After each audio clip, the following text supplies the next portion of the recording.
Hi everyone, and welcome along to my show. Glad you could be with me today to talk about an issue which I'm sure worries everybody, particularly if you live in the UK, and that is about the situation in relation to Boris Johnson. So the question that we really need to be asking at the moment is, why is Boris still there? What's happening in the UK that would cause them to emulate everything that is rotten about the United States? Well, simply they have a man who thinks that his uh, invincible, that he believes that for whatever reason he's doing the right thing and that he has to be there in order to steer the UK in a direction which is going to, well, who knows what direction it is and who knows what it will do to the UK. I think one of the problems that we have here in the United Kingdom is that they don't seem to have an opposition leader that necessarily could take over from Boris if there was another election, which there won't be for a while. But certainly within the Conservative Party, you would think that they should be able to find somebody that could at least stand up to and better Boris. As many of you will probably be aware, that a little while ago there was a no confidence vote on Boris, which meant that according to their rules, there can't be one for another year or so. So they're stuck with Boris unless Boris chooses to leave. But the question is, will Boris choose to do so? And it appears at the moment that he won't, because he believes, regardless of the number of people that are resigning from his cabinet, that he has the authority, the power and the support to be able to stay where he is. Now, I just want to reflect on a article that was in the on the ABC did on this, so that we can just recap a little bit on where this is, what is happening for Boris and how the UK are responding. So the article says British Prime Minister Boris Johnson clings to power as more ministers resign, and at the moment there are about 40 ministers of these ministers who have resigned.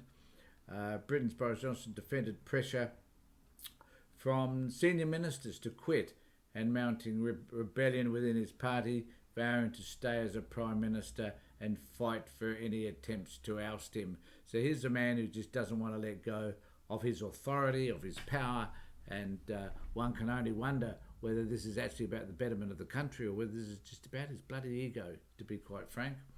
After more than 30 resignations from within the government, a delegation of some of his most trusted allies in the cabinet paid a visit to the Prime Minister at 10 Downing Street to urge him to go, but he remained unmoved, said the Press Association. The Prime Minister turned down a suggestion that he seek a dignified exit and opted instead to fight for his political career, citing hugely important issues facing the country, and I guess there are economic issues, there's inflation, there's the COVID thing, there's a whole host of stuff happening for them, which is kind of happening for everybody else.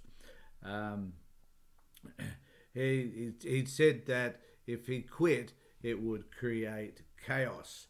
And one of the issues is here about one of the ministers who a few years ago had a sexual assault allegation brought against him. Now, in most places, except for the US, probably France, probably Germany, probably Australia, and clearly the UK, that probably wouldn't matter.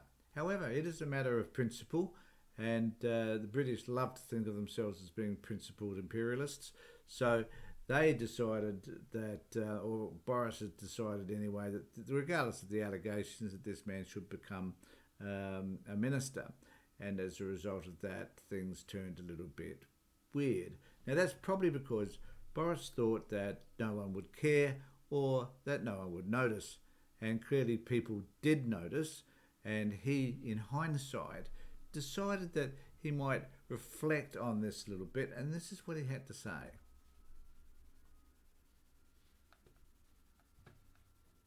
Yes, I think it was a mistake, and I apologise for it. I think in hindsight it was the wrong thing to do. I apologise to everybody who's been badly affected by it, and I just want to make absolutely clear that there's no place in this government for anybody who is predatory or who abuses their position of power. Did you want to...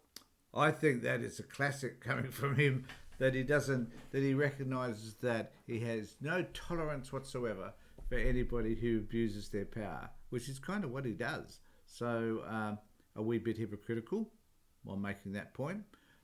Let's hear what else he has to say. Joke though, pincher by name, pincher by nature. Well, what I can tell you is that... I thought that was a classic, because that's exactly what I thought. He's up for sexual harassment, and then Boris, in his light-hearted moment, decided that he would call him pincer by name, pincer by nature.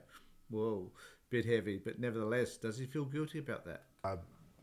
If I look at the background of this and why I regret it so much, is that about 3 years ago, there was a complaint made against Chris Pincher in the Foreign Office.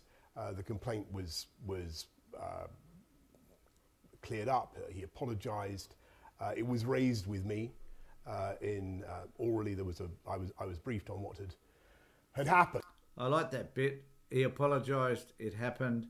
The man clearly has a terrible reputation, but nevertheless, he's good enough to be a minister in the Boris government.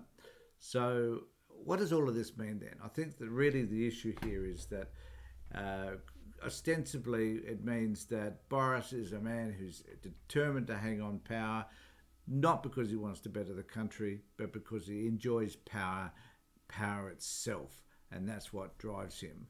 And so it'll be interesting to see what happens. There'll be more people that will probably resign as a result of his attitude, his beliefs, that they believe that it's probably the end of the Tories in terms of their period of at least being governed by Boris, and they certainly probably need to look deep for an appropriate leader who has the, I guess, who at least is likeable. I mean, we see Boris as a buffoon, a bit of a character.